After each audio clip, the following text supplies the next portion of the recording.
Well, welcome to our audio commentary on our film, Treasure Planet.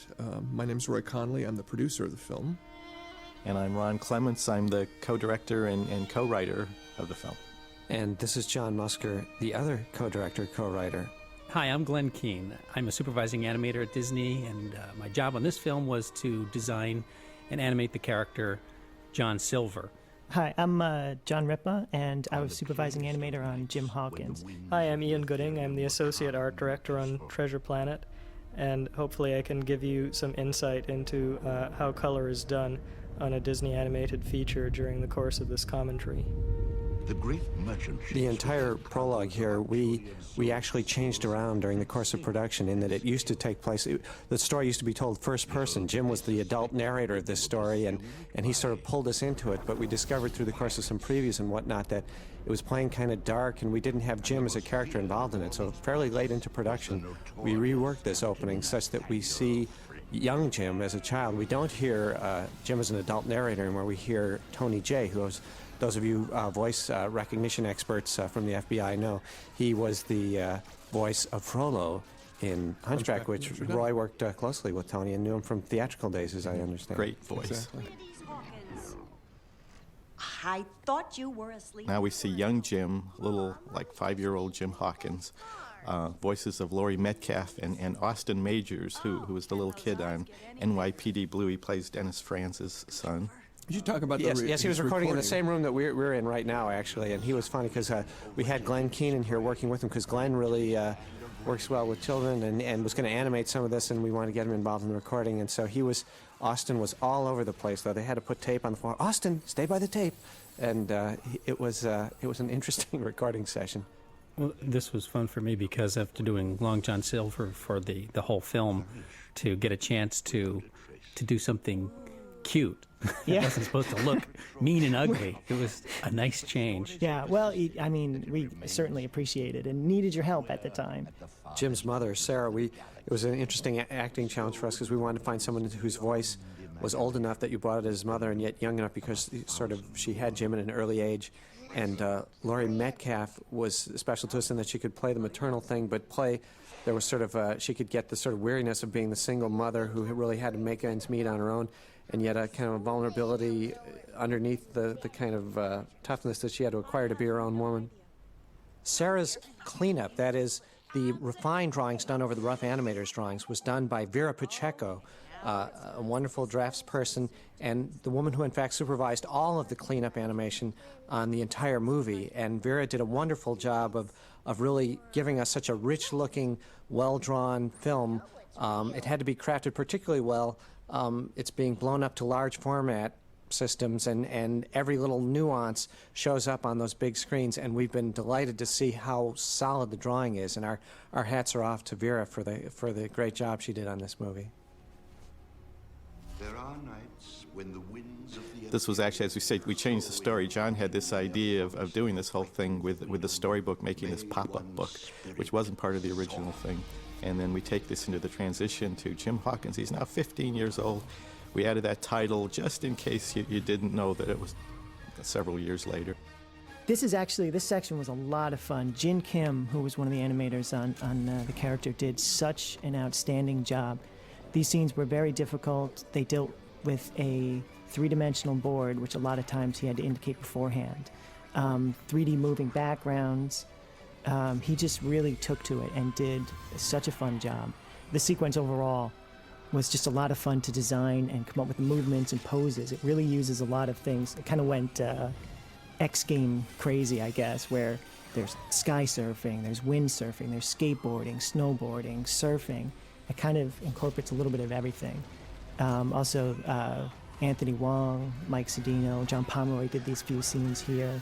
Danny Gagliotti, some of the other animators that worked on the character and just did a nice job, everybody matching each other. And Cleanup did a nice job because everybody does draw a little bit different. No matter what you do, everybody has their set way of drawing, and did a nice job pulling the character into a consistent range. Establishing shot of the Benbow Inn, painted by Carl Jones. Really interesting 70-30 rule that we had, which was 70% 18th century mostly, and 30% science fiction. So we have half-timbered houses with all sorts of techie stuff on them. And here we introduce Dr. Doppler, David Hyde Pierce. This part was written with David Hyde Pierce in mind, and ironically, then we tested a bunch of other actors. Before coming back to David Hyde Pierce, why we did that, I don't know exactly. But because it's your prerogative. I know, it's insane. Well, we wanted to make sure, but he was definitely right for the part. And although we struggled a little bit trying to get the right feeling, and this bit here with the little girl, this was added actually fairly late in the game. We felt we needed a better introduction to Doppler. Yeah. And yeah, we had a meeting with some other writers and started people to kick around ideas for punching up his introduction. And Baird and Garrison, if I've got their names straight, they did some writing in this area, some of which is here. And David certainly was a great improv guy, so some of his funniest dialogue throughout the film and even in this section were things that he winged in, and he just was great to work with, funny.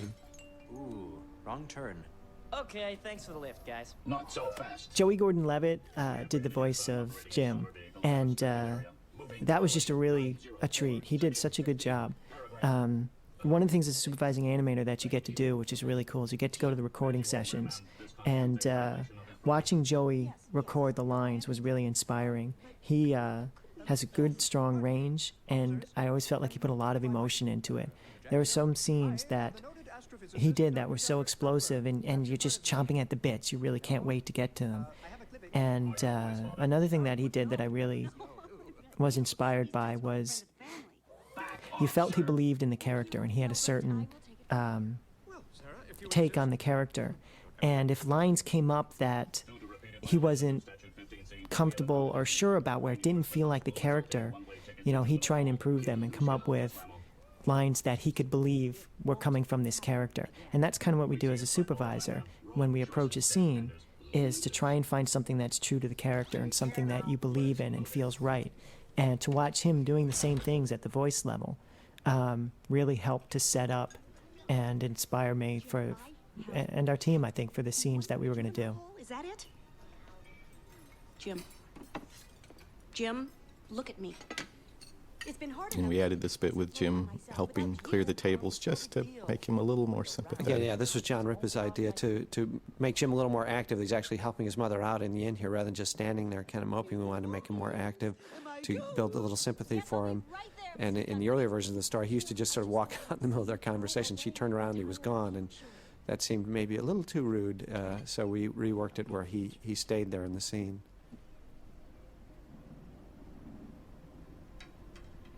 A lot of discussion about this and the off-screen conversation and what Sarah would say. Yeah, I thought it was more emotional to have Jim be listening and hear himself discussed. It just seemed like that if you're a kid and you're hearing your parents talk about you or adults talk about you, they're not aware of it, and you're overhearing this, and they can speak frankly about what they feel about you, but we sort of see his face as he's hearing this. We just thought this was a way of getting inside his head and feeling a little more sympathy for him. So this dialogue used to be played in a scene where he wasn't there, and we just felt it was good to play the dialogue off his face. And there was also a question like the father thing. I mean, this is the first real reference to the father, and that he's not there. And there's a big question about how much to say at this point, how much to reveal and how much to reveal in the course of the story, because Jim's loss of his father is a big part of his problem, but we didn't want to say it all too early.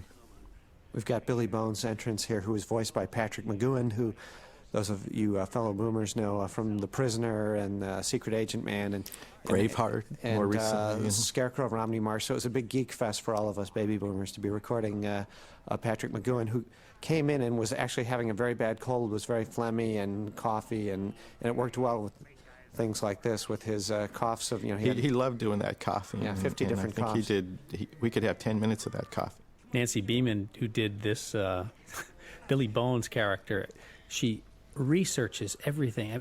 This character was truly a believable, organic character. I mean, she developed his whole planet, where he had come from. He's kind of from a turtle planet, the way the neck comes out. She had worked on all the anatomy. I mean, everything that she put into him, there's nothing by chance on this guy. No. And she's a pretty good example of all the animators, how everybody takes these characters so seriously. These are real to them. And there he'll be, just the way he was. A smiling, happy little boy holding a new pet and begging me to let him keep it. We used to have a line here when Doppler opened the door where he said, In the dream, is the pet dead? Which was John's line. But as it played, it almost seemed like the audience was ahead of it, and we didn't need the line. And this is funny because some people felt like when Billy said, "my chest," like you got shot in the chest. And if you look at the chest, that spelling almost spells Ron backwards and upside down. Not deliberately, it just and sort of came out that think way. there will be several lawsuits involving that by the time you hear this commentary. By Ron? Yeah, or by someone. I don't know. This was where we had our first Star Trek joke in the movie, and there used to be Doppler examined bones, and then he said the line, "He's dead, Jim." And it was a funny line, and some people really liked it, but it felt like it wasn't right for what was going on there. The emotion was too serious, so we took the line out. These hollow blinds here that sort of work like Venetian blinds, but they show off a different scene. Tina Price, our assistant artistic coordinator, was involved in developing this idea, as was Ian Gooding and Andy Gaskell and Dave Tidgewell in effects. And it really was kind of a fun visual way to sort of mask the bleak planet outside. And at one point we had more different scenes that they went through. I think, again, in the interest of time, we don't have as many, but we just liked the idea that it was sort of an analogous thing to a phenomenon people know, Venetian blinds, and yet with a sort of a sci-fi twist to it. Yeah, I like to call them Venusian blinds. Venusian blinds, right, Venusian blinds. We also used to have a scene, a kind of dramatic scene, where the window was blown to pieces, shattered by the pirates as they're bursting in the Benbow, and we took that out for various reasons. But you will notice that the window is there in the one Doppler shot, and now it's shattered, but we never actually saw it shatter on screen. He's been belly aching about this for 3 months now. I always liked that shot. Doppler's observatory, a lot of the interior is based on drawings that Michael Spooner did, and they were really just trying to set up this sort of eccentric bachelor, but it had to serve different masters in that we wanted Doppler to be wealthy enough that he could finance the expedition, so we wanted a certain opulence and scale to the place, but also this sort of eccentricity and this sort of scientific overlay to it all. And we went through a number of stages, and yet we didn't want it to seem, some of the early drawings were too cartoony, and we wanted it to fit the rest of the style of the film and not make it stand out, so that was a bit of a struggle for us to come up with something that sort of served all those ends, and ultimately I think it accomplished that, but it took a while to get there. This is sort of a tour de force of the effects animation. Dave Tidgewell and his team supervised, and Bill Connersman, one of the effects guys, worked on this for quite a while, and just tried.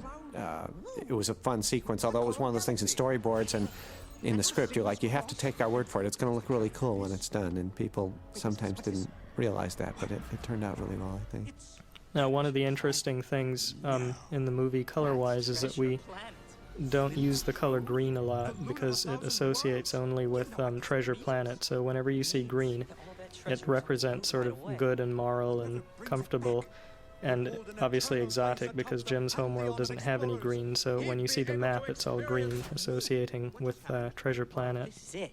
This is the answer to all our problems. So there was a whole issue of the flicker in the room. We wanted this to feel like it was a fire-lit room.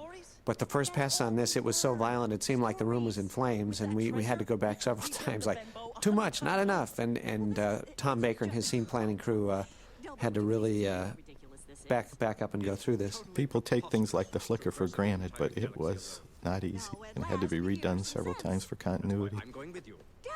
We did have to rewrite this scene sometimes, too, because there was a question, why does Sarah let him go on this big expedition? And we were rewriting a number of times. This particular joke, well, you know, there was, early on we had this was an ad-lib by David, right?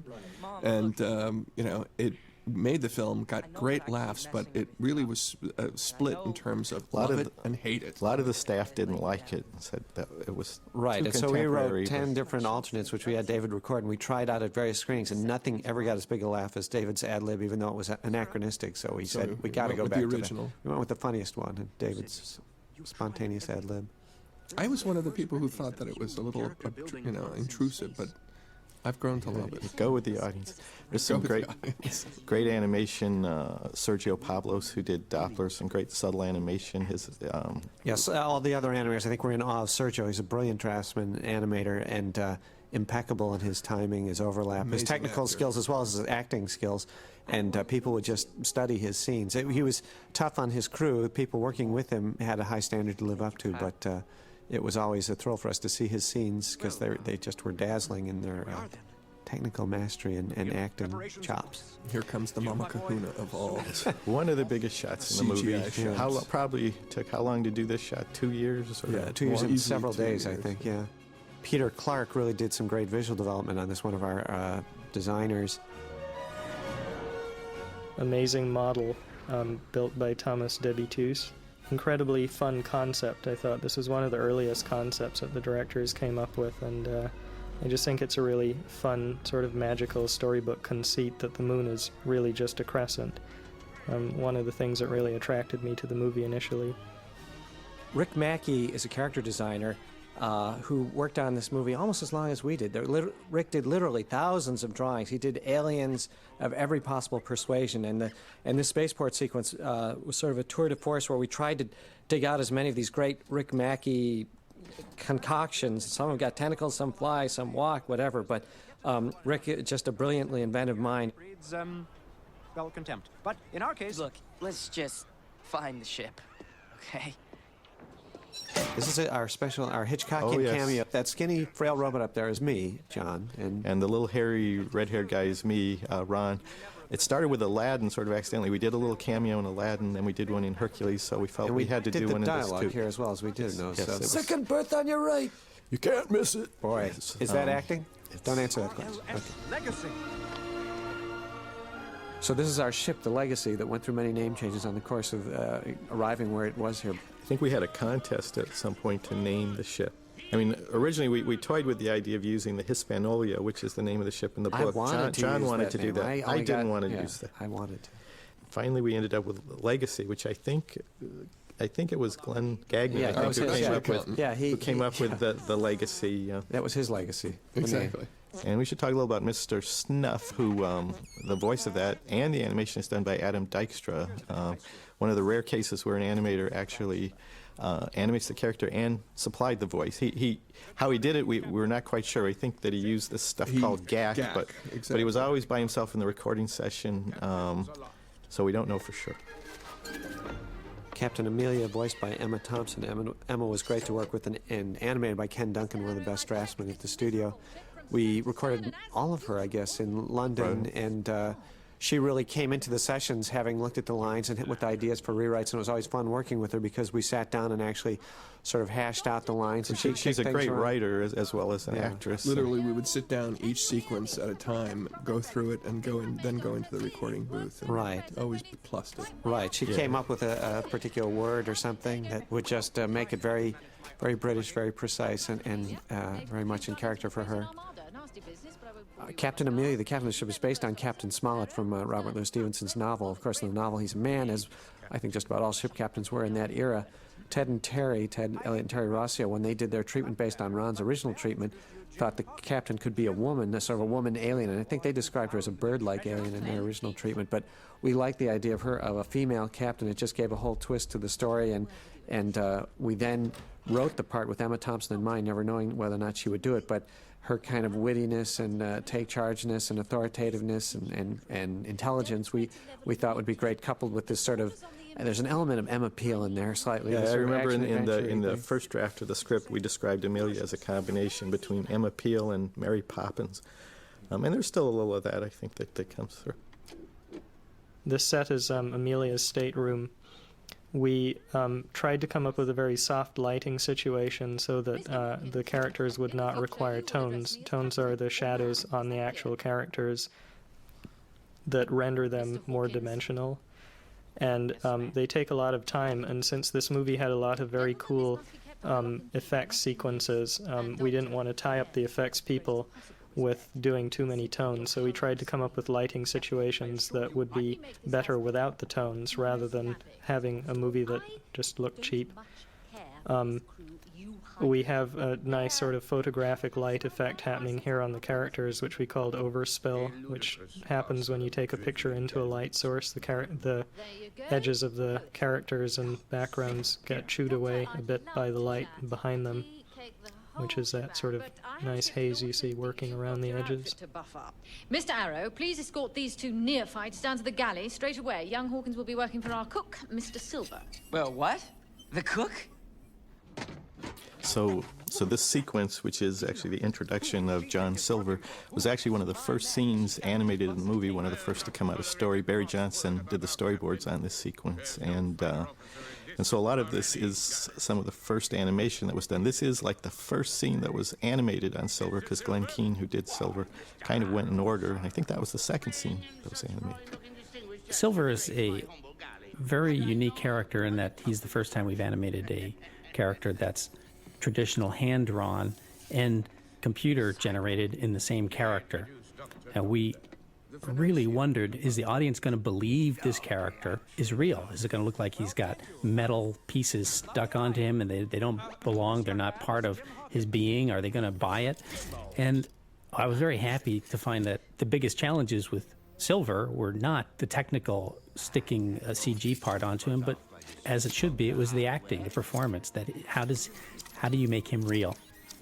Right from the start, I knew that, I could do the hand-drawn part, but I wasn't going to step into territory that I wasn't comfortable with. And Eric Daniels, who I'd worked closely with on Tarzan, and he created the deep canvas look with the jungle being able to move in dimension. And I just felt like this guy is an inventor, and we need somebody doing the mechanical arm who's not just a technician and an animator, but an inventor. Probably good to note right now the performance by Brian Murray, which is just phenomenal. It's probably one of the best voice performances we've had at Disney. Part of the old family. Brian's voice, it comes from somewhere way down inside of him, and he can go from very light and jovial, feels very sincere, and just as easily switch into a dark, ominous side that you find just as believable, which had to work for Silver, that you had to genuinely believe that this was a man who was torn between the greed and lust for this treasure and a genuine compassion that he's beginning to feel for Jim Hawkins. Mike Show did the animation on Morph, and he studied lava lamps. It was the cross between a puppy dog and a lava lamp, sort of, and Mike didn't have a puppy dog, but he actually has a little, at the time, a little son, maybe a year old, and so he tried to really get some of his son's expressions in this. It's like a puppy dog. Yeah. He's sort of. And Dane Davis, our sound designer, who's a great sound designer, he actually provided the voice for Morph. We're about to move into this area now where we tried to feature what's called the virtual set, where we built this whole galley in the computer and then rendered it and painted it with deep canvas technique such that we could move the camera around and in it. And this was sort of a unique use because it wasn't a bravura action scene. It was more of a personality scene, and we were trying to build tension by the way the camera moves in the scene. So there it starts to move, and that is a three-dimensional set painted to look like a painted background. Who'll be a humble cyborg to argue with a cat? This moment, I thought, was, for me, one of the most enjoyable acting moments I've ever had in working at Disney, working with you on this one. Yeah, this whole sequence is interesting, but this scene, actually, normally the process is you work on your characters yourself in your room at a separate time usually, and for that scene, Glenn and I actually worked on the scene at the same time, at the same desk. He would go up and do a drawing, and then he'd step back and we'd act it out, and then I'd step up and I'd do a drawing. Fortunately, John draws at his desk standing up. Everybody else sits in a chair, but John stands up, so we could actually do this tag team animating pretty easily. Yeah, it was pretty cool. And I think, and this was some of the first stuff that we did on the character, and it's so huge in terms of their relationship and the play back and forth. Just the contact between them and the interaction and keeping it going from this point, because it seemed like such a nice setup between them that trying to keep that in mind whenever they're on screen and how they relate and really working together closely and knowing each other's characters, I think, really helped.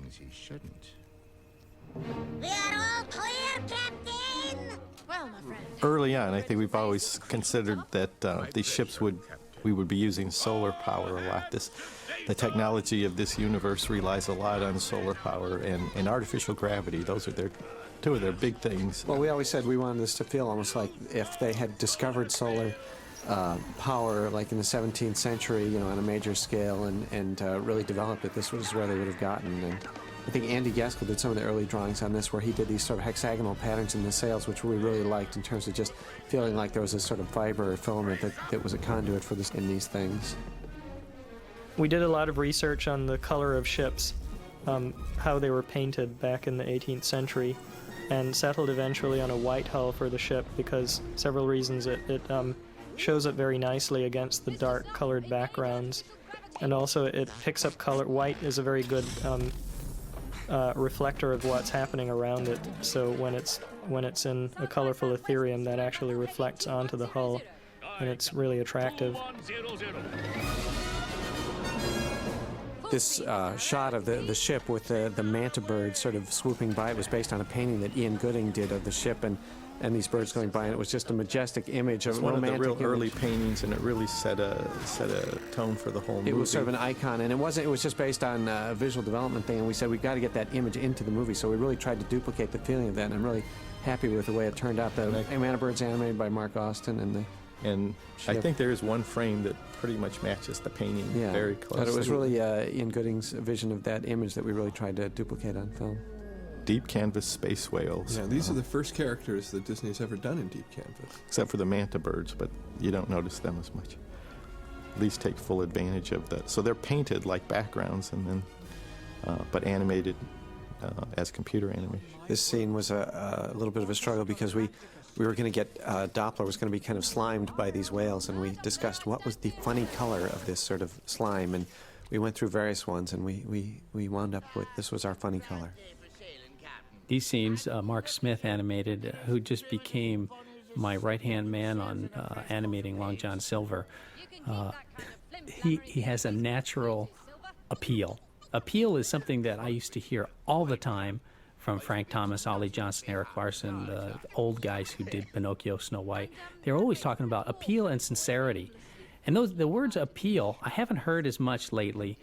And looking at Mark's work, it reminded me of how important that is. It's a natural thing. You're born with this ability to just draw, and it's all the parts are in the right place, and you are attracted to that character. Mm-hmm.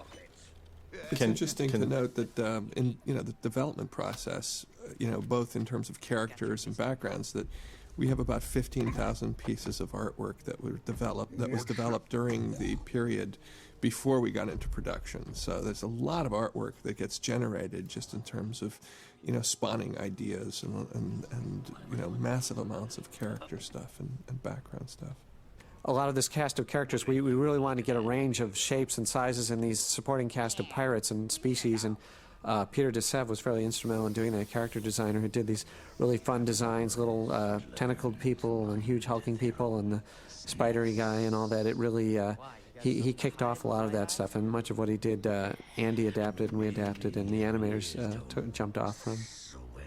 And Mr. Scroop here, voiced by Michael Wincott, who has a terrific voice. Actually, originally we had a different voice for Scroop, a different actor who was doing more of a raspy, insectoid kind of voice, and didn't quite work, I think, didn't quite feel right, and so we went with Michael Wincott, and we're not doing anything to his voice. It's a great voice. And another one of the character designers was Eric Piggers, who did a lot of these characters. His style is a little bit reminiscent of Big Daddy Roth with the people from the 60s may remember that. And he's particularly represented with the one alien with the one eye that sticks out. And that was Eric's design, and we called him Piggers. We call him Piggers. Eric himself. And we should mention Mr. Arrow. We haven't talked about Mr. Arrow, but voiced by Roscoe Lee Brown, who did a great job. And T. Dan Hofstede did the animation. And, right. Yeah, we really liked his sort of the reserve that he animated with, and gave him that kind of solidity and stolidity, and really made him. T-Dan's a real genius at understatement. Yeah. He did the Emperor in Mulan, and found a lot to work with a little on that as well. Hey, I was doing it until that bug thing got... You mentioned Jim's eye mask, which you just sort of notice. He's had this little shadow around his eyes throughout the movie. It's kind of a trademark, along with his jacket, that makes him feel kind of internalized and gives that dark, brooding sort of edge. Presumably, the eye mask actually becomes a thematic element in the movie. This section actually started out much longer, had a lot more exposition in it. Then it got taken out. We cut it out of the movie completely at one point to sort of keep more mystery about Silver, and then we ended up putting it back in a much shortened version. Also, our movies are always running, they have too much story or they run too long, and we wind up having to look for cuts, and it's always difficult for us to figure out, you know, what we can cut and what exposition can you cut and still make the audience understand the story. We cut a lot of exposition from this. Here he used to talk about Billy Bones. He talked about why they needed the captain really to run the ship, out, and now it's pretty much down to the bare basics.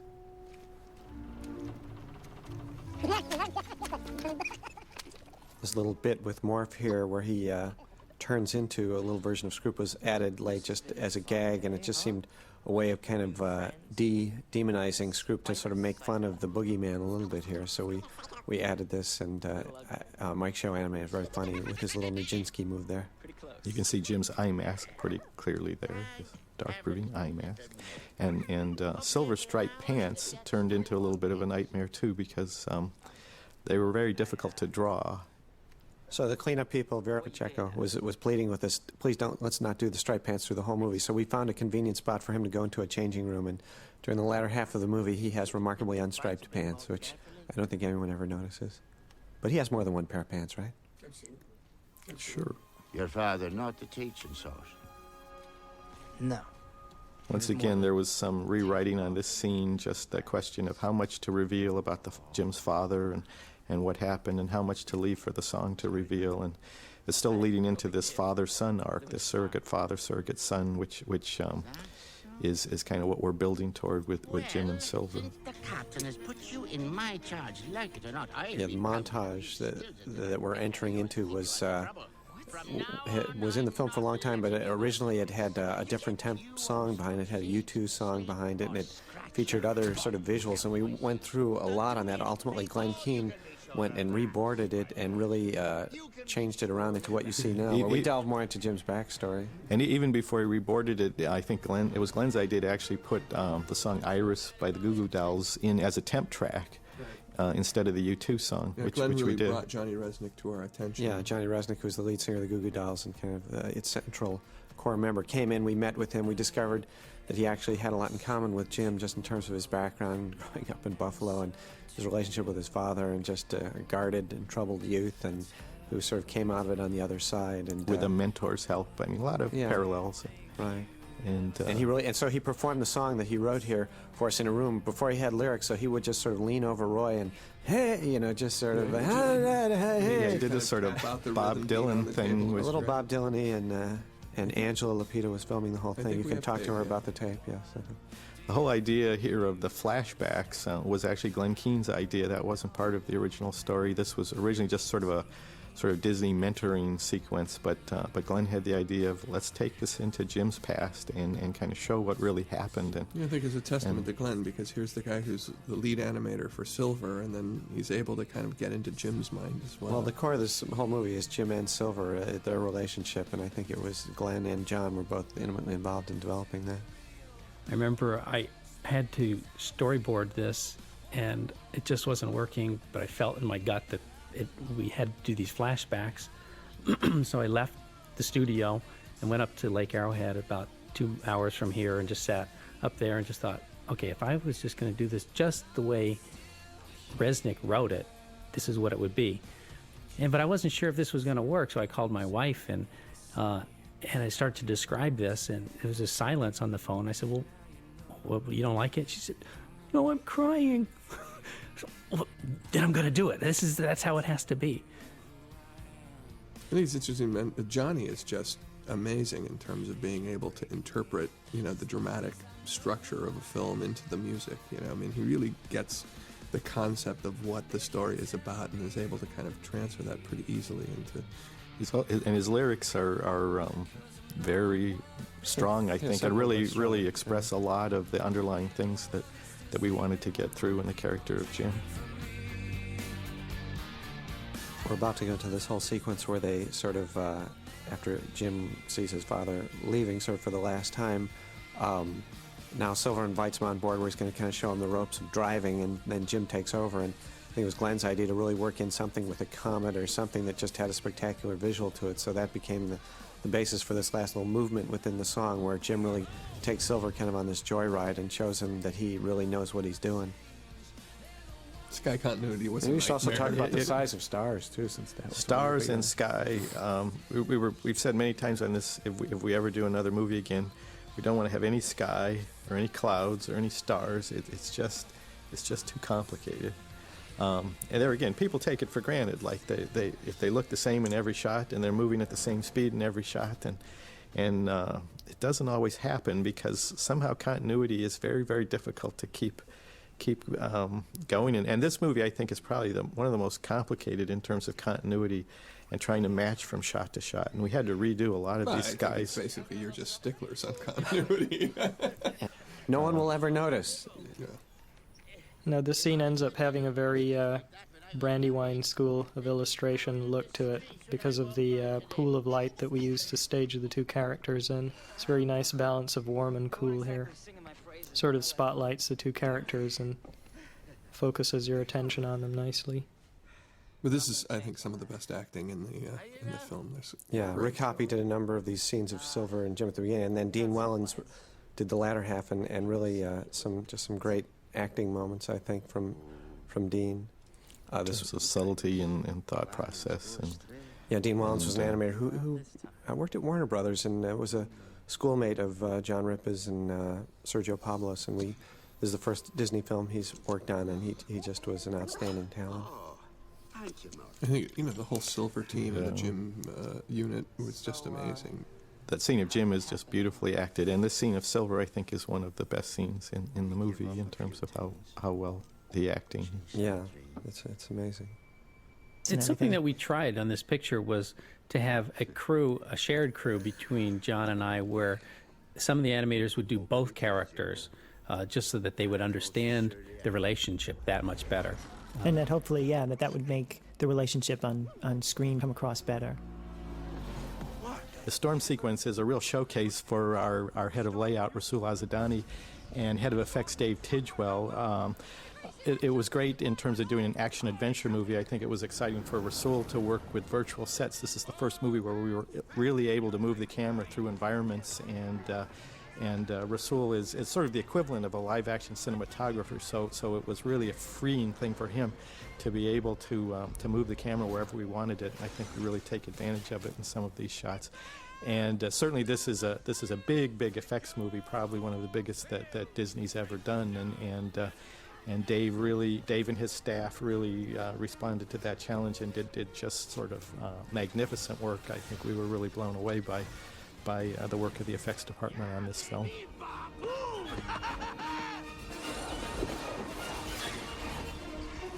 A lot of the reason for the Ethereum and being able to breathe in outer space is so you could do something like this on an open-deck ship, and it just made it a lot more fun and visceral than if they were in some kind of a spaceship. What would a space sea adventure be without a storm? Yeah.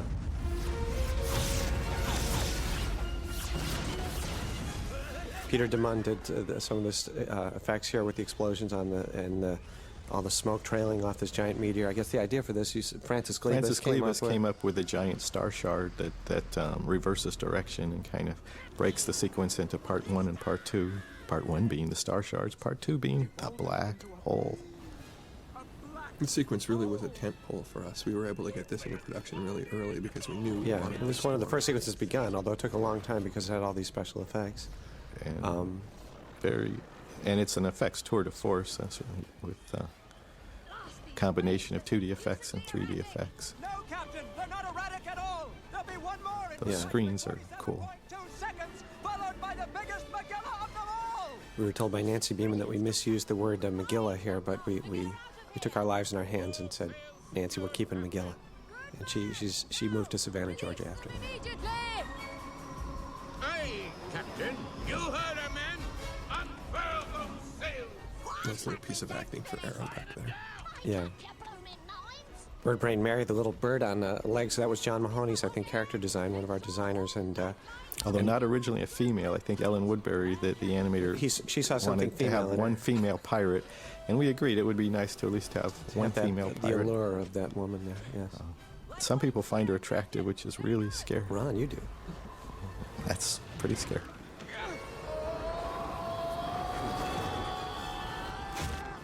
We started to kill off some of the more complicated characters in the movie. Arrow was very difficult to draw I and know, clean yeah. up. Yeah, there are some pirates that die during this movie, and they die in order of how complicated they are. I think the hardest ones to draw went first. So once the characters actually realized they were hard to draw, they started trying to erase their own lines, but it didn't work. Captain! A last wave!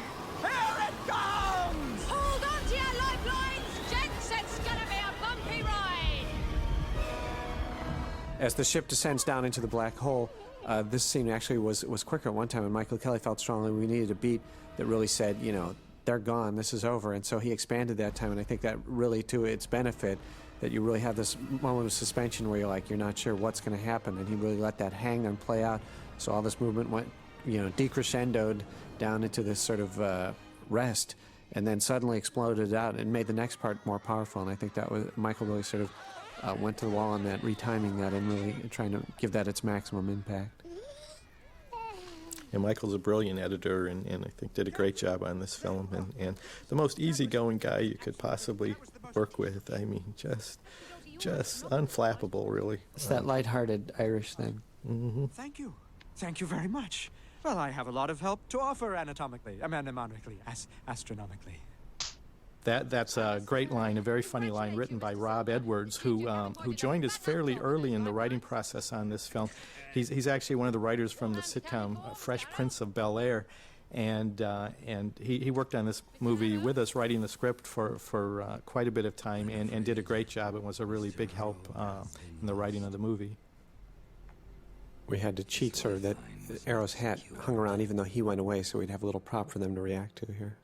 Nice editing by Michael Kelly with the Michael Kelly devised looks. some of this, the pacing of this, and the round robin of looks that come up as in terms of Jim's guilt. And Michael was really had a fine eye for just the pacing, the length of these shots, and who you go to when, and right coming up. This was sort of, he cooked this relationship up here. And Emma did a great job on this little eulogy for Mr. Arrow. Fine, Spacer. Finer than most of us could ever hope to be. It used to be a little longer, and we actually followed her all the way back into her.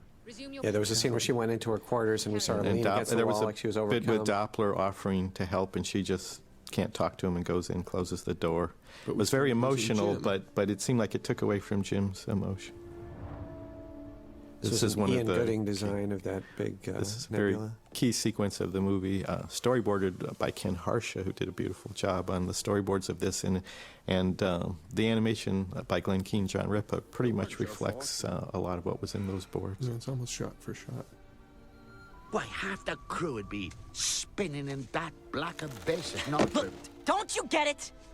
I screwed up! This was a pivotal sequence, I think, that we always picture this moment as the bonding moment between the two, and that from this point in the movie, actually, that Silver and Jim have become father and son, at least surrogate father and son, and that will remain. That sort of can't be taken away, so that this is the moment where that happens, and that's going to play off a lot in terms of what happens later.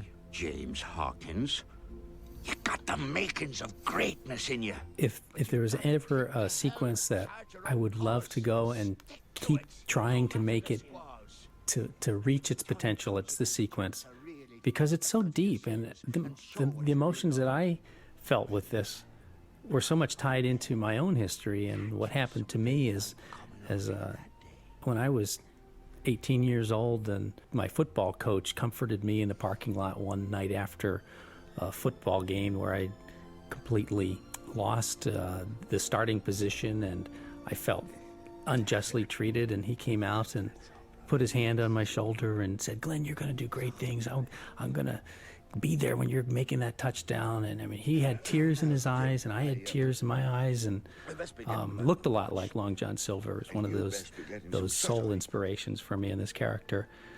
And when you're drawing on an emotion like that, that's so real, you're setting yourself up for a fall. You're never going to be able to capture how you felt. And I think we both probably animated every scene in this at least 2 or 3 times.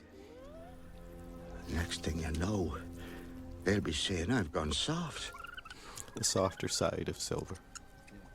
It was tricky. Silver was a very complex character to deal with because he's part bad guy, part good guy, and we were always walking that Right. tightrope as far as... Yeah, if he was too nice, that hurt the story. If he was too dark, that seemed to hurt the story. We really struggled to find a balance between the two. This is a very complicated shot, although it doesn't look like it. It's a 3D set combined with some 2D elements, and... this is a lot of Adam animation, right? Yeah, Adam Dykstra doing snuff, and Dean Wellens did, Jim here did some really fun attitudes. This was some of the first animation that Dean did on the movie. And Mike Show did more through all this. Mike Show did, and Jay Jackson did all of more pretty much. I guess there's a scene here that other people did, but Mike really did most of him, which was great. Joey Gordon-Levitt, who did a great job on Jim's voice, he had to say, "You little squidge" here, and somehow he didn't like the word squidge, and we had to talk him into it. But Joey, he loosened up during the course of the acting process. The initial going, he was kind of reserved. What is this all about? I've never acted without other actors and all this, but he eventually came to embrace this and just did a wonderful job and did improv stuff with as well. Joey, it was very much like Jim, that he started out very cautious and reserved, and then he sort of opened up more and more in the course of like several years of recording. These things take so long to do. Yeah. Now here we see the 3D virtual set relit with a completely different look, with a sort of nice green light. Now everything's has turned green at this point, so you know you're approaching Treasure Planet. This whole scene is one of the tentpole scenes from the novel Treasure Island. Of course, we haven't mentioned Robert Louis Stevenson too much, but he was the whole reason for this going. And there's the famous apple barrel scene in there where Jim Hawkins learns the truth about Long John Silver, and this is sort of our homage to that. And we just felt it was important for Jim to realize how he's been betrayed, and we wanted to hang on to that scene. So this is our sort of adaptation of Stevenson's scene. Yeah, I mean, with the adaptation, we were fairly faithful to several tent poles in the book to kind of maintain that through line. Yeah, it's any of you children at home, we recommend turning off the tape now and going and reading the book, because it is actually a great book and well worth reading and holds up to this day. It's worth noting that the three of us read the book when we were kids and we fell in love with it, and that's why the film is what it is. Towards the end of the sequence, you'll see that everything's transitioning towards a more golden orange light. Another difficult sequence to do, as transitions always are. Because we have our mutiny coming up, and that had, we had originally keyed the mutiny with orange light, so we needed to somehow transition to that. So you see it gradually happening, and it helps to highlight the characters getting more and more angry also. We're coming up on the reveal of Treasure Planet, which was, again, one of those slight nightmare shots, but David Krentz did some drawings. David Krentz was in layout and did these beautiful charcoal drawings that showed how the planet might be displayed. And then Uma Thumragati, who has one of the more difficult names to pronounce on the movie, really worked for months in terms of just getting all that cloud animation and the reveal of the planet working just right. Originally, we had Silver set down his spyglass in the earlier sequence, but the way it was staged, there really wasn't any way to show it. Of course, the bigger question is, why does Silver need a spyglass anyway, since he's got this cyborg eye? But we did record this scene with Joey Gordon-Levitt and Brian Murray in the same room at the same time, which we also did in that earlier sequence. A lot of the stuff we did together with the two of them together. I think Joey felt strongly he could play off another actor better and felt less like he was in a void. And he was right. It really brought a lot to the scenes to have them both in the same room and playing off each other. Yeah. And they bonded. You had the sort of older actor and the younger actor, and they became this scene, a scene through Silver's eye, we had to retake because the first version of this, it was all green and obscure. You couldn't tell what was going on. We had to sort of rework it. Dave Tidgewell sort of reworked it to make it clear. Now we're getting into pirates as pirates here. So we really wanted our homage to, classic things. So pirates start swinging into camera and storming down. We have a shot coming up of Silver with the Jolly Roger rising up behind him. Very iconic images we were going for here. Brandishing the weapons, all of these, and racing around the deck. You might notice here just that Mr. Hands is also very difficult to draw. There's one of the icons. That pirate flag was designed by Andy Gaskell, our art director. On my ship, I'll see they all hang. Doctor, familiar with these? Oh, I've seen, I've read them. No, I'm not. The shot of Morph looking at his reflection, I think, was based on Roy Disney comment, where he wanted to get that set up more clearly, why Morph was, that it was a playful thing and not a malicious thing. Yeah, well, the idea of Morph is that he is just all feelings and emotion and no intellect, and really has no idea of anything that's going on. Oh! Stop! These are big submarine-type shots where the camera is running through and the characters running through these tight corner ways and things like that. Sean Keller had handled Jim and most of those running ones did a nice job matching atmosphere and everything.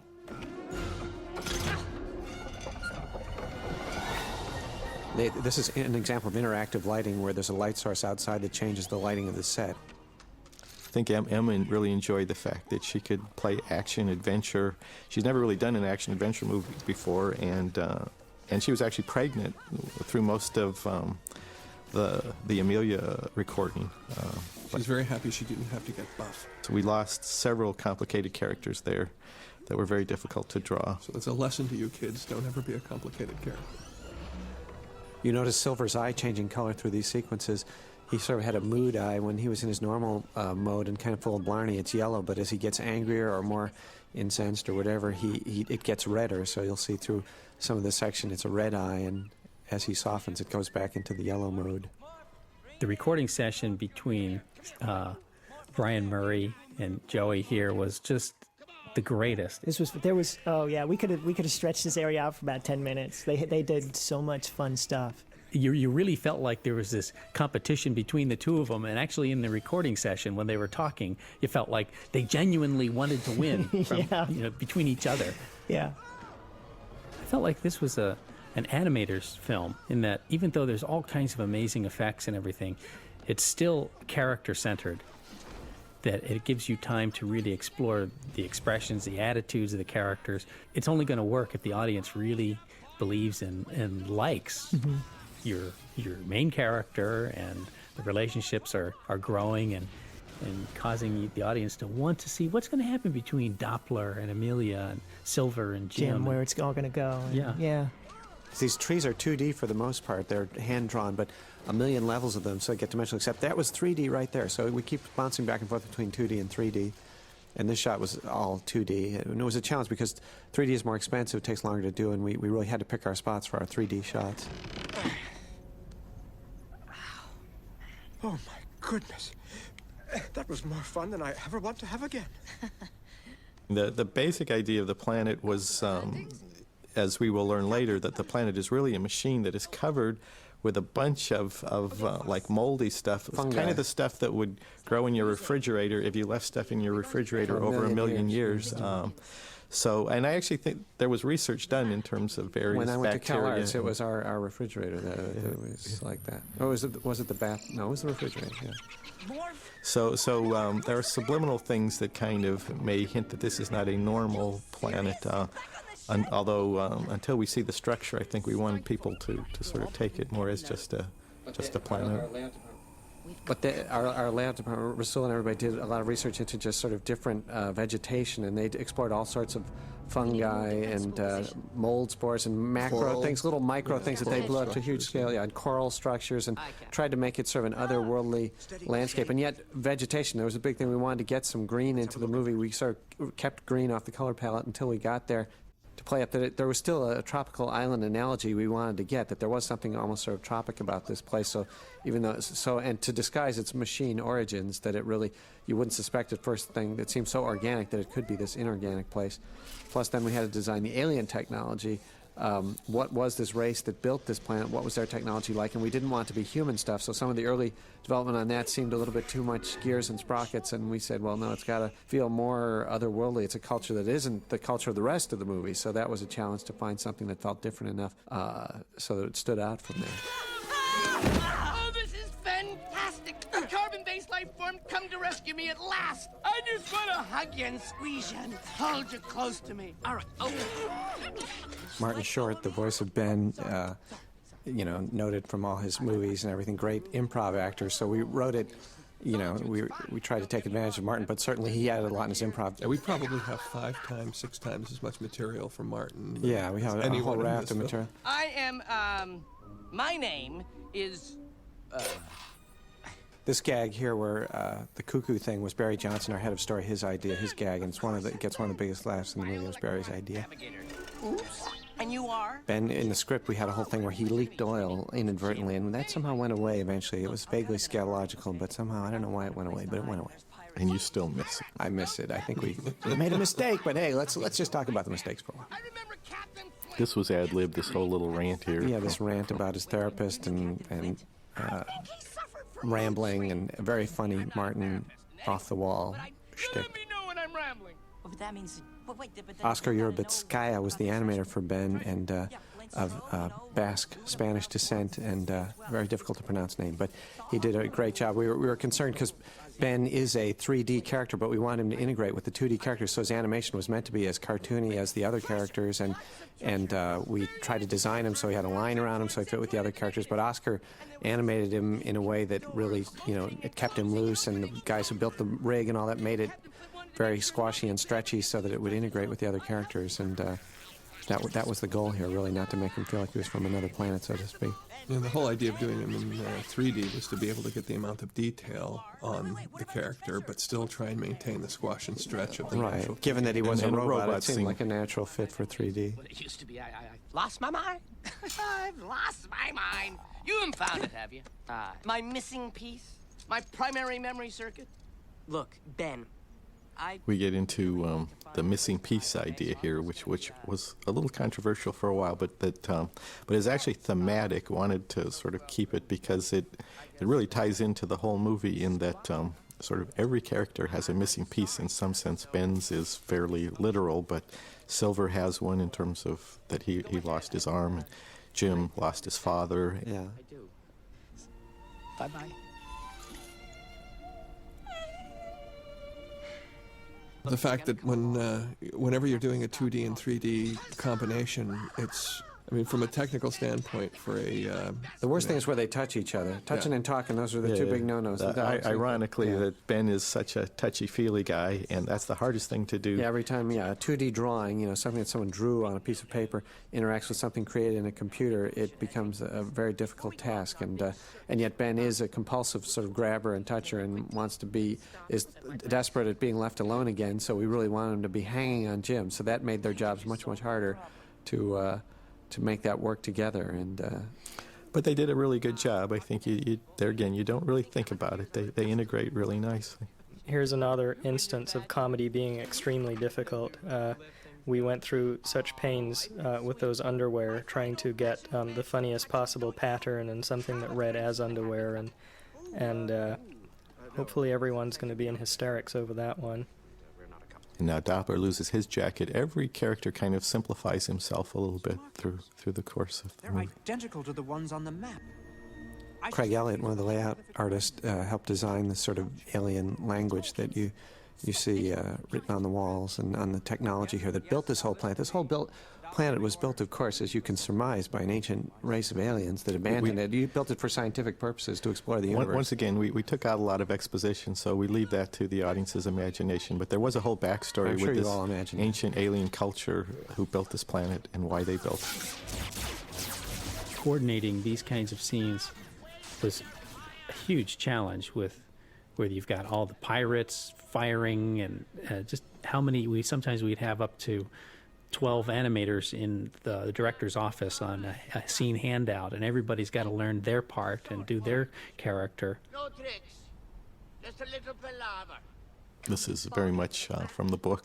Another tentpole scene, the negotiation scene between Silver and, in the book, the captain, actually. And in our earlier versions, we had him negotiating with Amelia and Jim standing by. But Jim is our central character. It seemed that the key relationship was between Silver and Jim, so we reworked the scene to feature their sort of challenge between the two of them. And this was a difficult scene to write. It was rewritten many times a lot is going on between the dynamics of the two characters, and Jim is kind of taking control, starting to take charge, and Silver, there's some vulnerability here on Silver, I think, which is what makes him completely lose his temper as the scene progresses. It's important that the audience not be sure whether what he's saying is true or false. It's this. Yeah, they're trying to scope him out just as Jim is. Is he telling you the truth at all? Can you trust him? And we adjusted this scene a little bit in terms of the acting.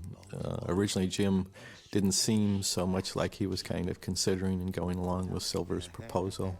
And it seemed to give more dramatics to let him seem like he was being taken in, and then to sort of throw it back in Silver's face to kind of misdirect Silver as well as the audience. Once again, it has Jim sort of gaining a little bit of the upper hand. Although he does have the eye mask on. He does have the eye mask. He's a more guarded guy. He hasn't resolved his problems yet.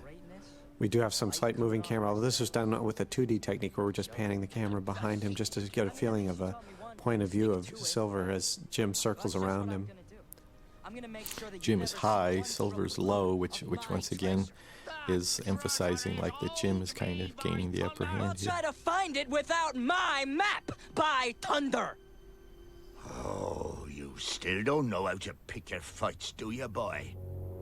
Now, mark me. There was the famous scene in the movie and the book where somebody help me up, where Silver is sort of lame, and we wanted to get the feeling of that moment, even if we didn't do that literally, but just that there's this anger and you know, volatility on the part of Silver and this sort of estrangement of their relationship here. Now!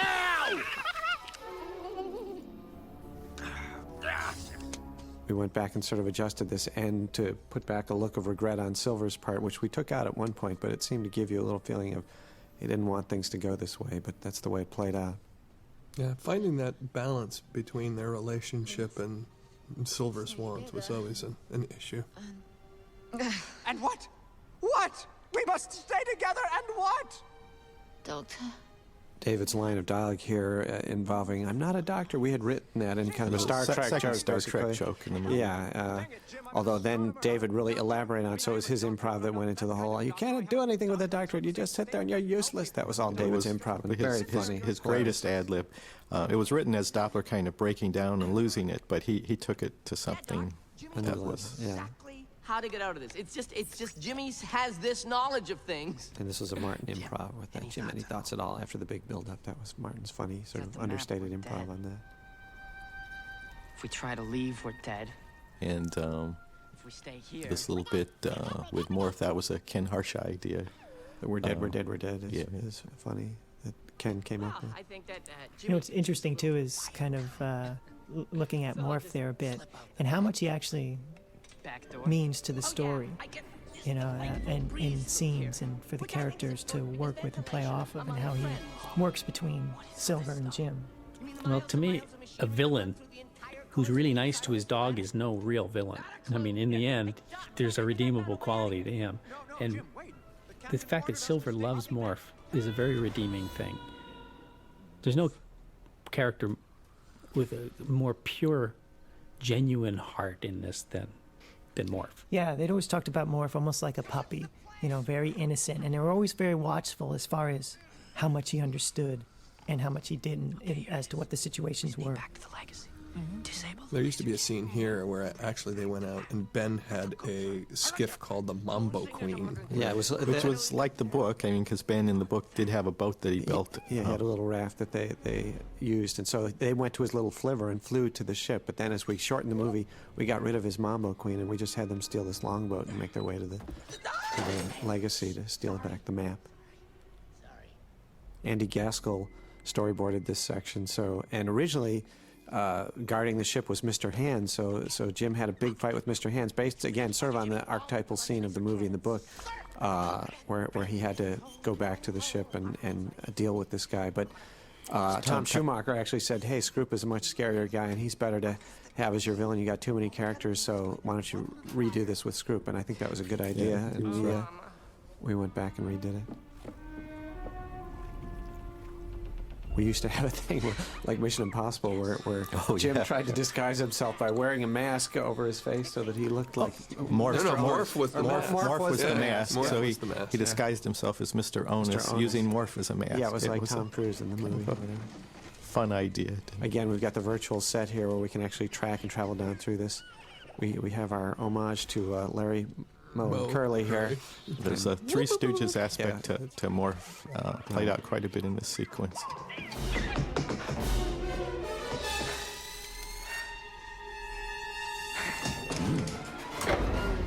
Whoops. Okay, don't panic. Breathing in. The big fear with this sequence is it would become too intense with the Disney There used to film. be a leaking pipe where you had the hiss coming and another half dozen shots probably. So we actually took out a little tension. We added. John added this bit with. Yeah, we had variations on that. We had a boxing glove, we had a hammer hitting him in the head, but we went with the poke in the eyes. To break the tension. Continuing with the Three Stooges. Counter the tension. And the idea of this whole anti-gravity fight actually went back to Ted and Terry's script. They concocted the idea of Jim having to deal with a sort of the gravity going off in the middle of this thing, and Ben futzing with the wires. That was Ted and Terry's thing.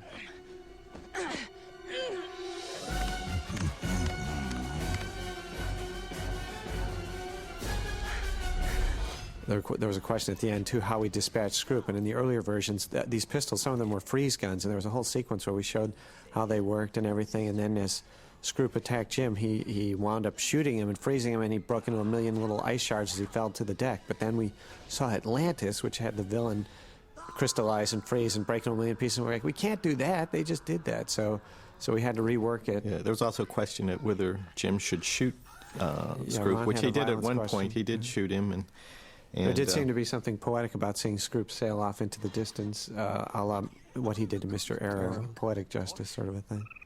Laser cannons disconnected, Captain Jimmy, sir! Gee, that wasn't so tough.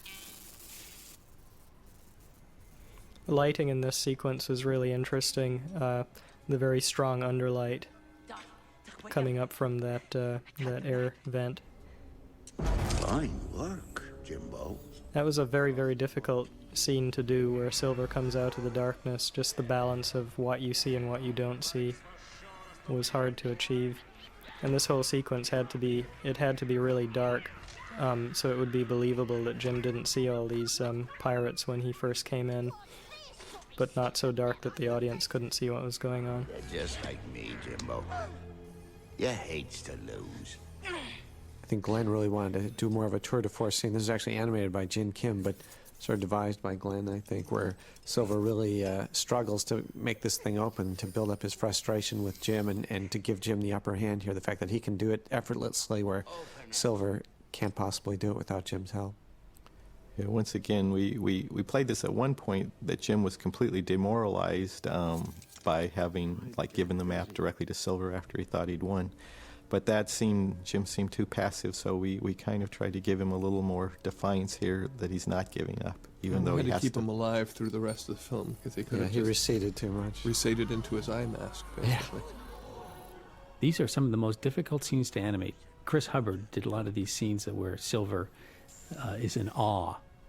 And when you animate a character that's in awe of something, it's the other thing that's really amazing, and they're just responding to it. And all you have to do is a slow, gradual opening of the eyes and the mouth, and a fascination, and you don't have much to work with. It's very subtle, and I think he did an incredible job with it. And Ian Gooding concocted those centipede trees. They only appear really in that one shot, but it was so great we had to use it. And this sequence was originally much longer, and it was based, again, sort of on the book and on the movie, where they were going through this dark, spooky place in anticipation of finding the treasure. And some complicated characters got killed. And we had killed off a few people, and traps that Flint had set for people that were coming, and we needed to get to the treasure sooner, so we wound up tightening the sequence. I think it's my life. Of course, we had this pulsing lime green light in the background that just keeps going through the whole sequence, and that was a continuity nightmare to try and get it just right. It also changes speed, which was difficult to track, so that the further along you go, the faster it gets, right up to the end.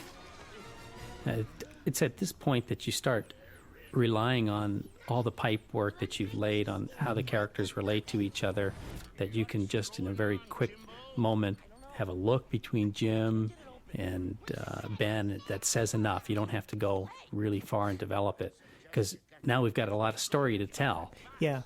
But we've already set the characters up, so we can move through it quicker. And this whole area that we're going into is really kind of a testament to Ron in terms of his persistence on wanting to get this portal functioning, and it really came out to be pretty brilliant. Frank Nissen sort of helped design this controller, that little green sphere that comes up and then gets the whole portal opening here. And we were able to get the dimension and the size of this thing. This is where we get more into science fiction now than we have before. Andre Brandl, our sort of one of our Hungarian conceptual designers, concocted a whole bunch of worlds, which we see very much quickly in passing here, and not in Hungarian. And Dave Tidwell, actually, using Bryce and other programs, concocted some of these 3D environments that we see through the portal.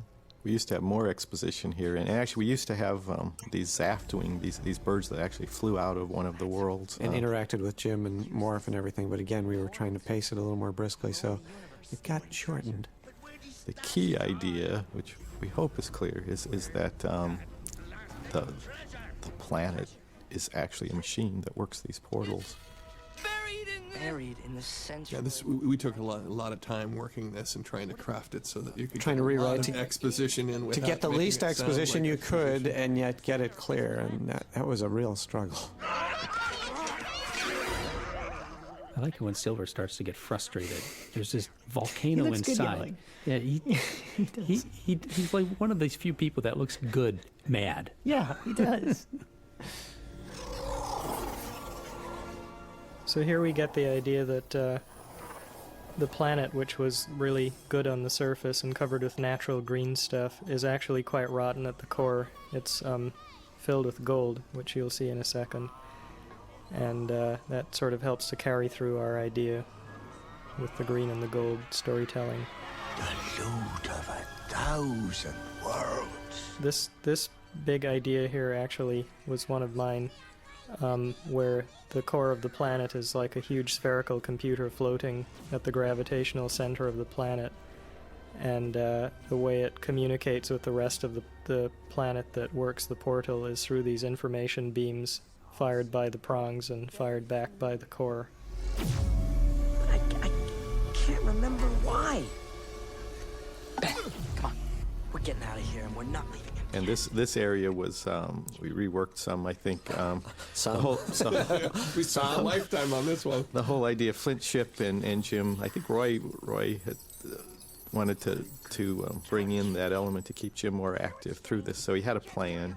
Yeah, in earlier versions, he didn't really try and get away on the ship and all this. This really came about We really through story struggled to meetings. find something for him to do at this point and right. keep active, and this became... Right. There used to be a sequence here where Ben used to have more flashbacks, and in flashbacks we saw what happened to Captain Flint and the pirates and a gunfight, and that all went away. The original idea was that Ben would get his missing piece back, as he's about to right now. And when he got it back, he would remember everything and basically deliver tons of exposition that would explain every aspect of the movie that anyone had any questions about. Literally tons. And we had a version like that. He went through annual rainfall, 7.5 inches, planet built over a series of years. And he belted this throughout, as we encouraged him to do, 5 minutes of exposition. Billy Bones stole the map. What else do you need to know? Let me tell you. And it just went got through a little too much. But it went through how, and there were they had explosions discovered going the on. planet. They had stumbled onto the planet and had discovered the portals, and Ben figured out how to operate them, and then the pirates stole the map, and all the Billy picnics, Bones, who was the cabin boy, and they deserted, and then Flint booby-trapped the whole system so that if anyone ever returned, they would find trouble. The way these little pirates move, they add such a spark of action and movement and life. Without their crazy way of bouncing around, they always added a lightness to a scene, no matter what it is. Yeah, and just even the layout work and the scale of this whole area is just amazing.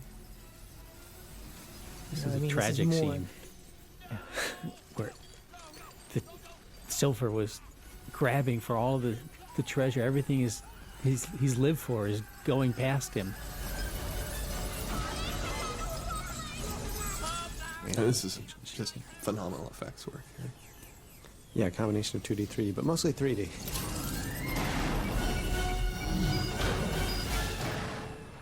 That scene of Silver at the end was gone for a while. We thought we didn't need it, and then we realized we better have that in there. All my life. This little sequence where Doppler turns the tables on the pirates used to be longer, and we had him actually doing a little gun demonstrating his nimbleness with the gun. This was going to be Doppler's and moment where he was really going to turn into Errol Flynn. Right. And we had him at the end also getting more dog-like, where he was barking and sort of doing in the pirates and howling. He actually did this sharp-shooting thing, and you've released my inner mongrel. We had a line as, "You have released my inner mongrel," and Amelia herself, did a little cat thing. yeah. That all went away. It was just too much. We shortened it, point. and you still get the idea. He basically like we turned were the tables. away from the other action too long, sort of to make it feel right. So we said it's got to be more concise. Yeah, Adam Dykstra did that. And Emil Mitev is the impressive layout shot. artist who designed a lot of these interiors here. Emil did a great job with just the whole devolving planet here and what the scale of these shots. It was a lot to his drawing. This was also a scene we struggled and struggled over, this sort of final confrontation with Silver and Jim. Yeah, we had it longer, we had it shorter, we had it more friendly on Silver's part, we had it darker and blacker. We had Jim lowering the sword or Silver knocking the sword away. We had a million variations on this, and it was... We had more father-son bits where Silver said, "You're just like me, Jim." Just, "I'm nothing like you." I am nothing like you. Yeah. And in fact, this whole sequence used to take place out in the snow. In an earlier version, there was a race back through the portals, and Silver and Jim actually was sort of stranded on this sort of snowy planet in the earliest versions. Because the portal used to take you from world to world. It worked a little different way. Yeah, and you had to go through they went through a winter tunnel world of worlds to get to the center of the planet. So the earlier lines all had, Silver shivering, "Hang on, Jim!" And so we couldn't use any of that dialogue, so we reworked it into this environment, so that all got re-recorded. So now we reached Silver's moment of truth. I mean, this was really one of the archetypal moments. We were trying to find a way to stage it where basically Silver has a choice here. He can either save this treasure he's been obsessed with his entire life, or he can save Jim. He can't do both. When we first talked to Glenn Keane about working on the movie, we described a scene that demonstrated this idea, and that was something through the course of the film, no matter what we did, we tried to hang on to, just that this was a pivotal moment. There was one point we had here when Silver finally made the decision to let go. He couldn't let go. The arm was sort of clasped onto the treasure and that was wouldn't let Glenn's go. idea, yeah. So he had to actually release his arm, his whole arm. He pulled a pin and his arm came off at the So we had, Silver through the climax of the film being one-armed, and he had lost Which that would have been mechanical simpler. side. Yeah. It just reminded us too much of Richard Kimball. Though. Yeah, there was a fugitive aspect of it that we weren't sure that was a good thing. Silver, you gave up? That's a lifelong obsession, Jim. I'll get over it. Now we're moving into sort of this action-adventure chock full of 3D effects and just very dense, and again, got heavily reworked. We had things at one point where Jim remained on the ship and piloted them to safety. He became the captain of the ship. And it was always Jim's sort of sequence and his chance to really sort of show what he could do. Right, but what he was demonstrating went through at least 10 different variations before we arrived at this one. Which ended up bringing the Solar Surfer back, which seems fitting.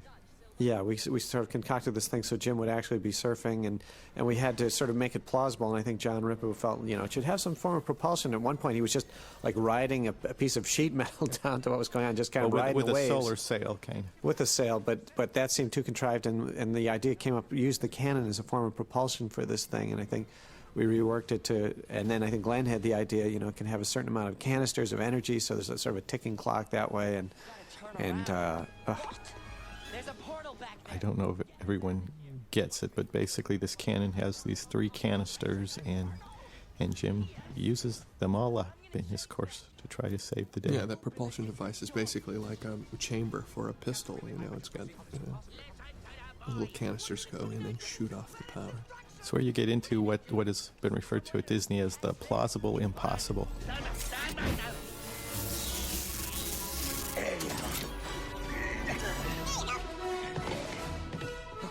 Now, no matter what happens... They used to have a little more dialogue between them as they left, where they sort of said goodbye, or if I never come back, tell my mother I love her. I mean, practically like that, and it seemed too much this moment, so we went with the more understated. There was the first canister, so there's only 2 left.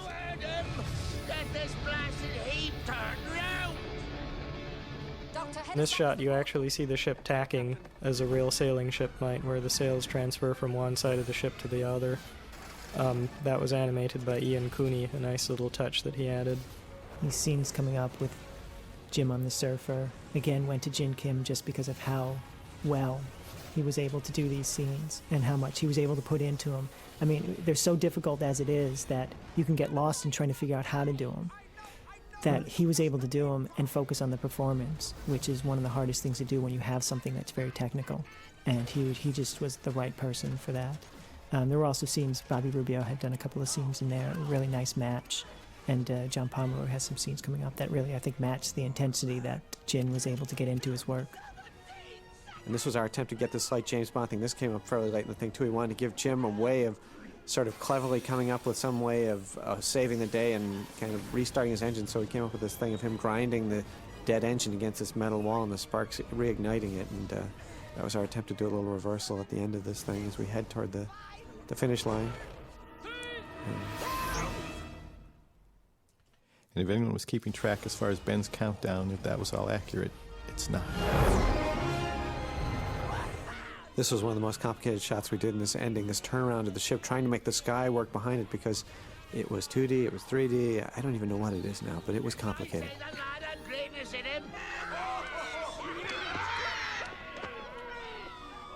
Amelia Doppler used to have a longer thing between them where she sort of talked to him about becoming first mate on the ship, and it was a great scene between them, but it seemed like it may have pulled away from Jim a little bit too much, so we simplified that.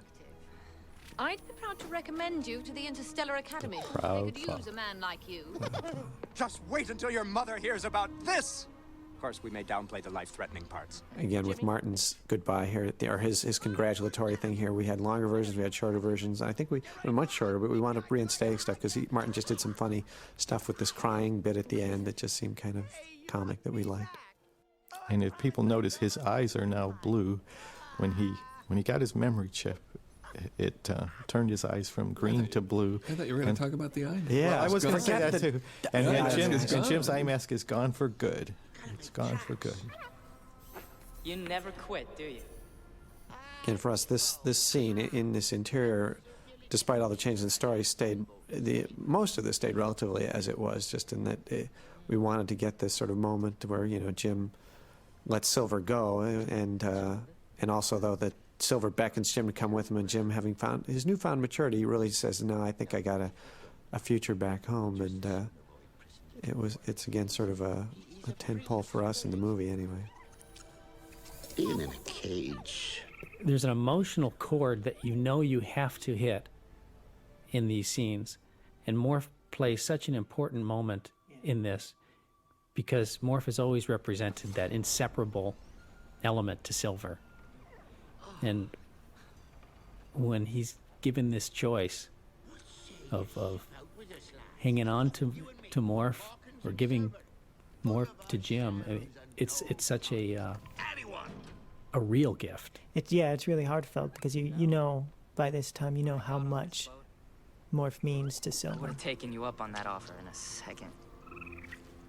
But I met this old cyborg, and he taught me that... And this shot was added late in the game of Silver because we felt that we were on Jim so long, and it was really the relationship between the two of them, so we cut away from Jim during part of it to feature Silver. Just as he said, I met this guy who kind of changed my life. It just seemed more emotional to be on Silver for that line.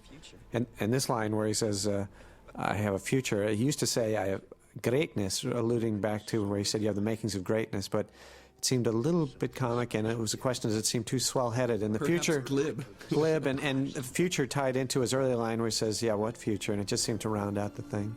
Beautiful music here by James Newton Howard. This was... Yeah, the theme between Jim and Silver that he stated earlier really sort of comes back around here, and he added these violin overdub, that just really sweet, tender thing. Again, this was Barry Johnson's idea to sort of have Morph dissolve into a puddle of tears here. But it was Tom Schumacher who encouraged us toward the end of the film to say, I think Jim should, or Silver should actually give Morph to Jim as a gift, and that was controversial because it was a question: can you give a pet away? And the me pet being owners a dog in the person, I seriously questioned it because I couldn't imagine giving. Right, but me my not being a dogs dog away. person, I just thought it would really be emotional that the thing Silver cared about most, he actually found it in the grace of his heart to bestow it. It became more powerful on Silver's part, and I think Glenn, even though he's a dog owner, said I can see that. So we reworked What this made ending. it work was Silver realizing that Morph would actually be happier with Jim, so that he gives him the order. It's for your dear mother to rebuild that inn of hers. Stay out of trouble, you old scalawag. Neil Escurry was our artistic coordinator, and he really helped the massive job of trying to relate all the different parts of the puzzle of this between effects and color models and layout, and really trying to make the process as efficient and as rich as possible on the screen. And here at the end of the film, as we go back to the spaceport, he peopled that. I think it's the most complicated exposure sheet. The exposure sheets are the roadmap of these scenes, and I think this one took 2 weeks just to assemble the sheet, and there's just a cajillion characters in there, and it really has a rich feeling of a dense, thriving metropolis, and thanks, Neil, for expanding that universe out there. Yeah, really had a very complex job on this movie and did a great job. He came to us from Dinosaur, so he had this rich background in 3D, and we were using so much 3D in terms of the virtual sets and deep canvas stuff that he became a real instrumental part in terms of making sure that everything was unified between the 2 and 3D world. These scenes with Jim were the first time he came through the door and with the cops and stuff, just showing how much he's changed, and that's really what they're there for, even in terms of color. You know, his uniform color in contrast to how he was dressed in the beginning with the black T-shirt and the kind of charcoal jacket and trying to hide. He's got this light white kind of, opposite of what he was in the beginning. He had to go through the experience to get to where he's at now. He had to have met Silver. He had to have a father to help him mature. Yeah, he had to get over that loss. And note how amazingly in sync all this clapping is. People think stuff like that's easy. And it really was. Not!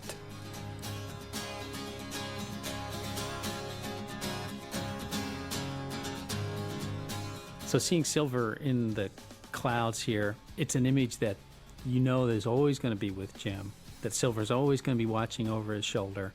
And it says something really strong to families, to all of us who are growing up, who want to, reach your dreams, and to see a young man who kind of had the cards stacked against him, and the most unlikely person possible was the key to unlocking his potential.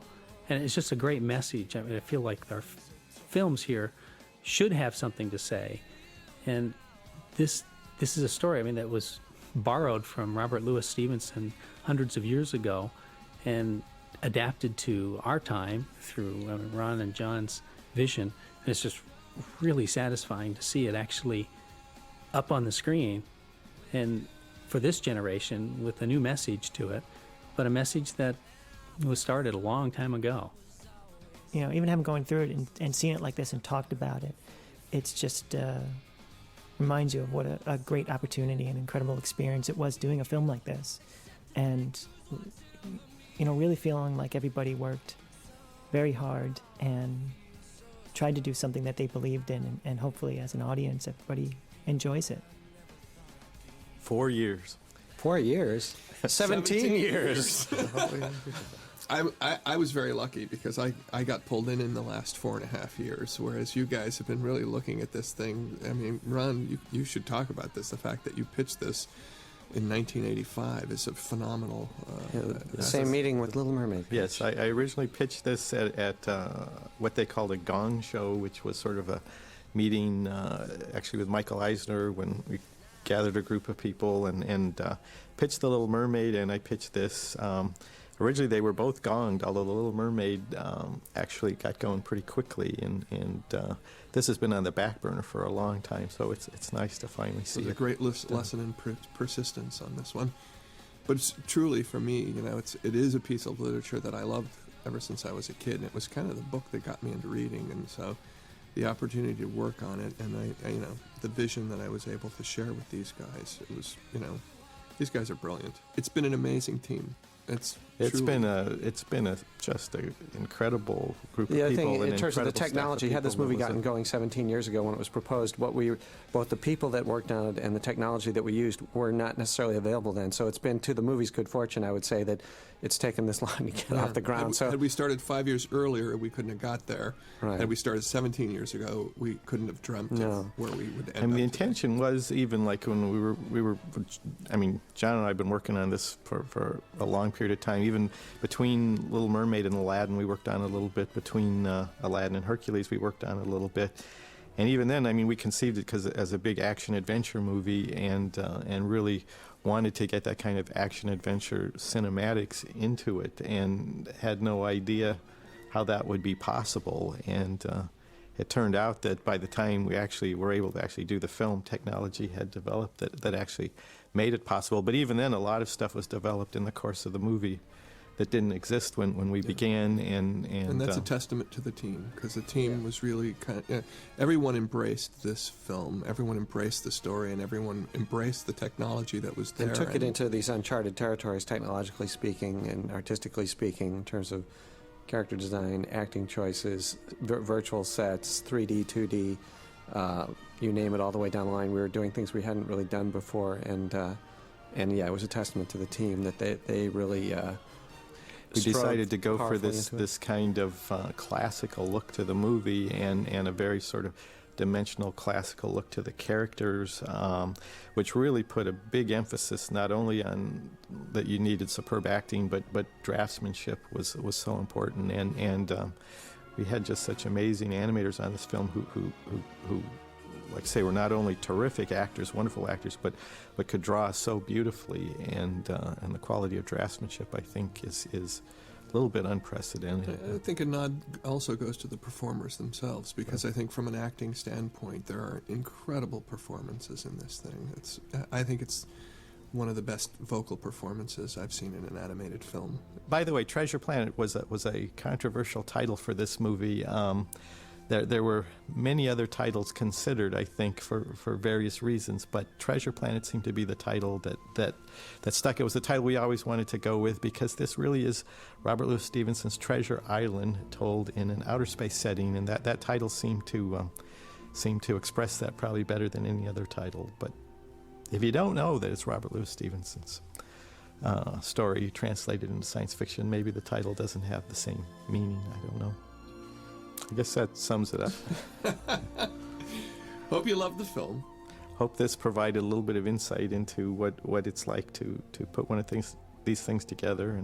And you children out there, don't do this at home, because it's very dangerous too. So I guess thanks for joining us. Stop in, visit John someday at the studio. Sure, stop on by.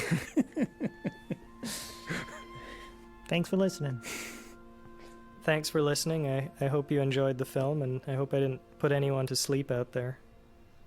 And read the book. Read the book. Go yes. read the book. Kids, come away with anything. Yeah, just remember, if it wasn't for the book, remember this it wouldn't be here. It all started with a book.